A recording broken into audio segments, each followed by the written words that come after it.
So I'm going to show you guys how I swap my chains. This is my chain. There's some kinks in it, which is causing my chain to skip teeth on the sprocket, or it's just like slapping around because it's not catching the teeth correctly. So I wanted to swap my chain and then show you guys how I do it. And basically, you use one of these Darksouls chain breaker tool, which is for number 25 chains, and it's also popular in the robotics industry. This is like the best chain tensioner, I believe, for doing these. And it comes with two pins that are replaceable. This is a pin that pushes the pin out, and then there's another pin in here that pushes the pin back in. And it looks like that.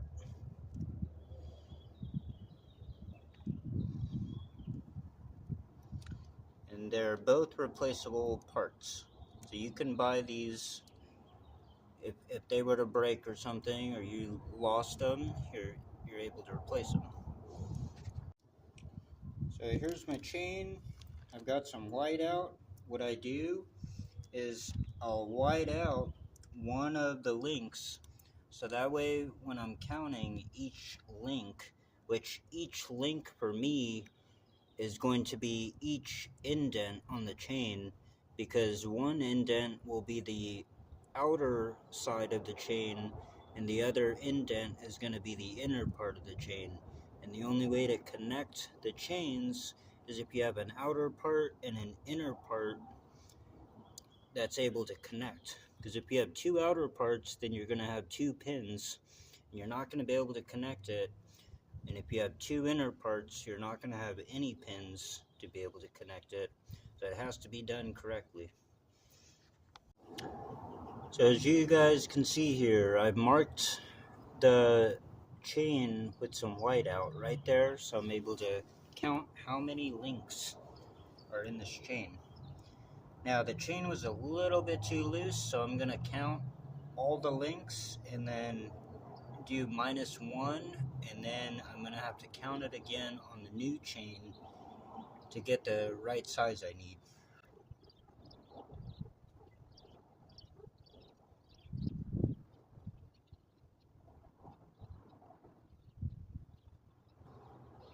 So I counted 98 links total, so I'm going to try 97 links and see if it's too tight or not. So this is the new chain. First thing you want to make sure is that your new chain doesn't have any kinks in the chain. So that way you have a fresh, good chain to put on. And then you just do the exact same thing you did with your old chain, which is counting it up.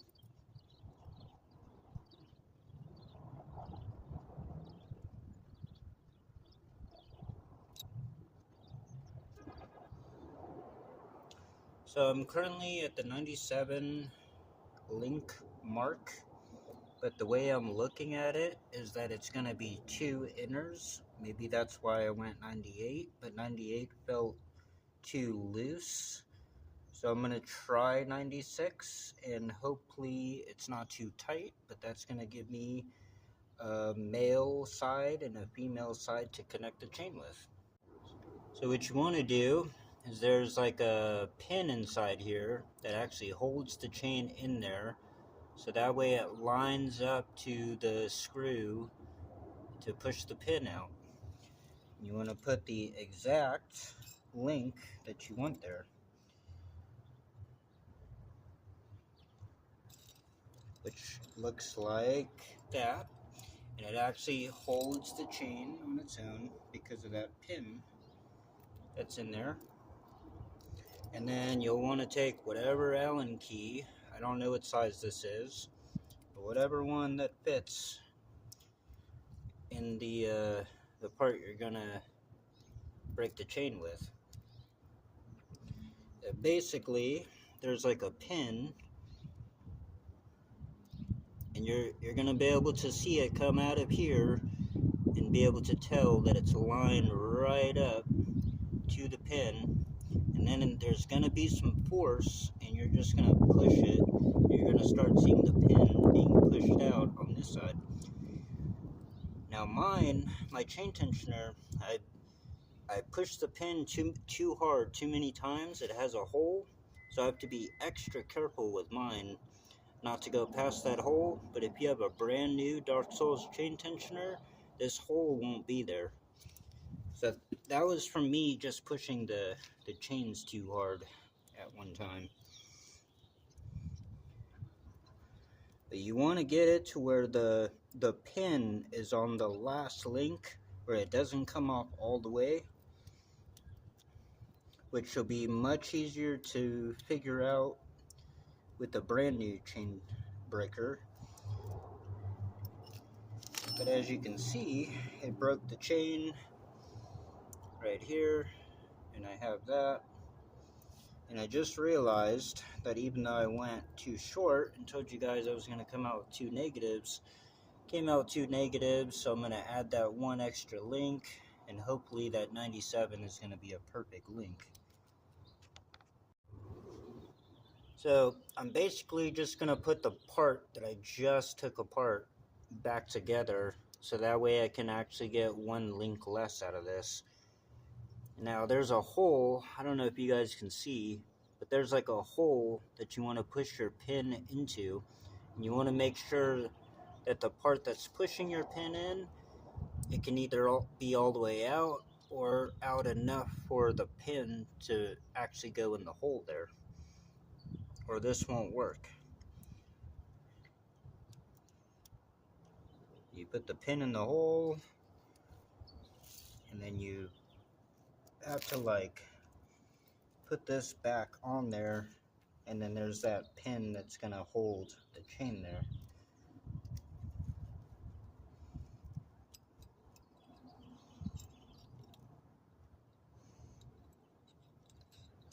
Now from here, you want to make sure it's lined up so that you're not breaking the pin from trying to go into nothing. And from here, you can screw it in all the way, and it's not going to break this part.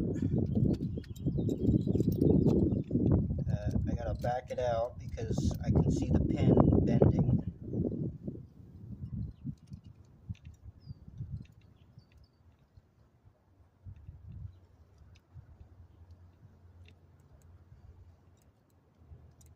This part you can push in all the way. And then what you're going to notice is that pin is sticking up, and on the other side it's not flush. So what you want to do is take this and put it back in the part where you would normally push the pin out, and then push that pin in until the other side sticks out just a little bit, and that'll be a perfect chain right there. I just put it right back in like I'm gonna pull the pin out, and I press it back in, and I'm looking at the other side to make sure that both sides are evenly sticking out of the chain like the rest of the pins are. So that way it's nice and even on both sides. You get a pin going all the way through, that chain's not going to come undone. Alright, so I just skipped all the parts so you guys don't have to watch how I got this together, because I just showed you guys how to do it. But I said 98 links was what I had. I was going to go with 97. 97 ended up being 2 inner links, so it wouldn't work. So I'm going to try 96. Hopefully it's not too tight and I don't have to do this again, because this is kind of the pain in the ass part about doing chains.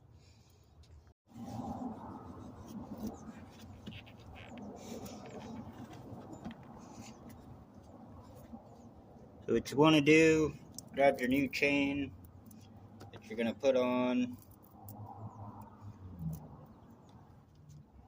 And I like to put it around my sprocket.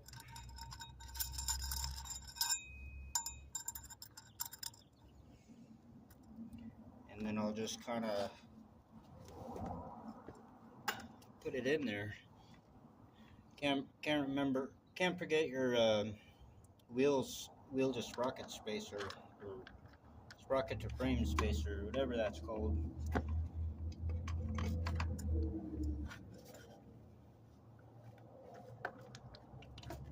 Now this part can be kind of tricky by yourself, getting the axle through. A lot of times the center bolt in the rim doesn't want to allow you to put the bolts all the way through.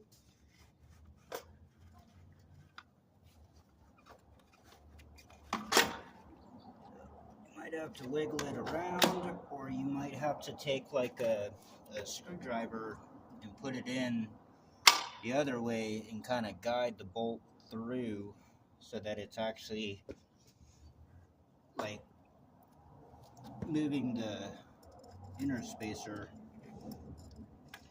And then, well, wish me luck here. I'm hoping the chain's not too tight to get on here.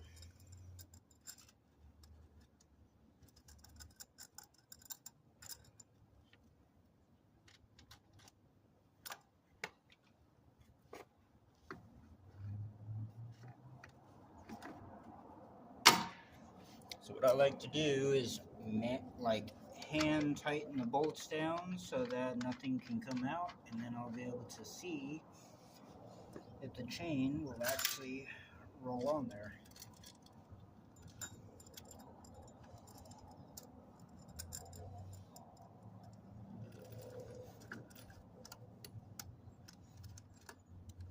But right now it's telling me it's too short.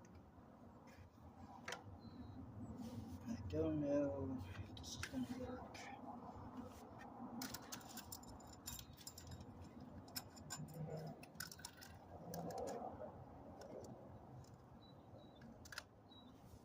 I'm pushing on the chain tensioner. This is what's keeping the chain tight to make sure it's loose. And as you can see, the chain is way too tight.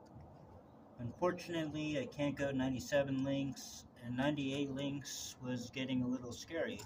Because what would happen is my chain is on here, and I got the chain tensioning the chain here. Well, the tensioner bounces like this, which causes my chain to just bounce, and sometimes it likes to skip a tooth on the sprocket, and that's really scary.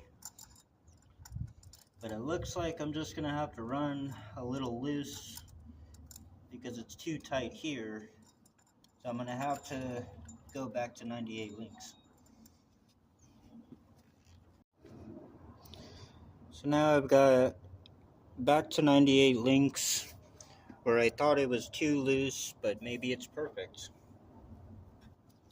And I'm just gonna throw it back on, and I know it'll fit this time, and you guys will see that it actually rolls right on the sprocket.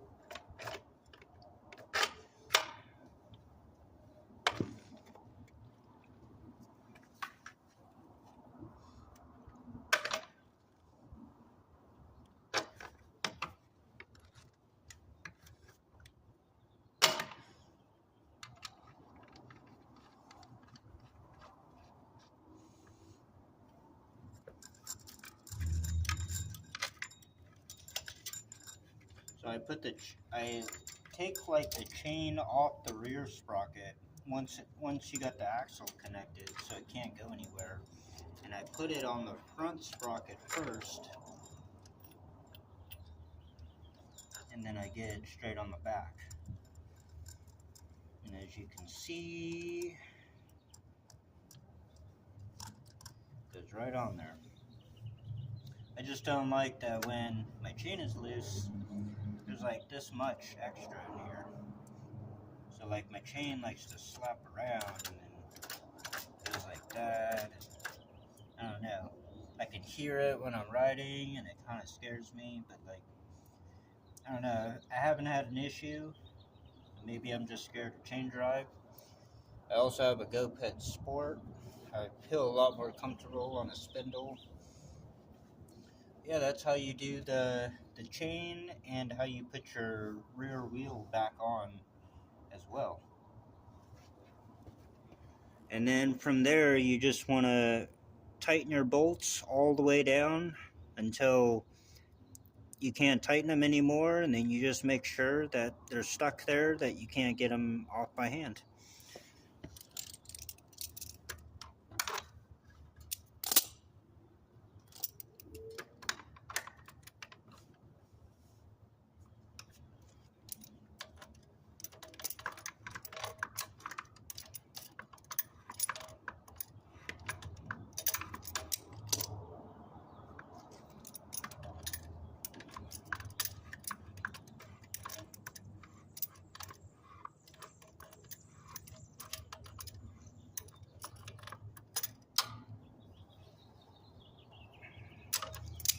Should be nice and tight. Can't get it off by hand, and as you can see, even though it's super tight, the wheel moves. Now the other thing is I put grease on my axle. So I try, whenever I take my wheel off, I try not to get stuck on that axle, since the grease can collect dust and dirt.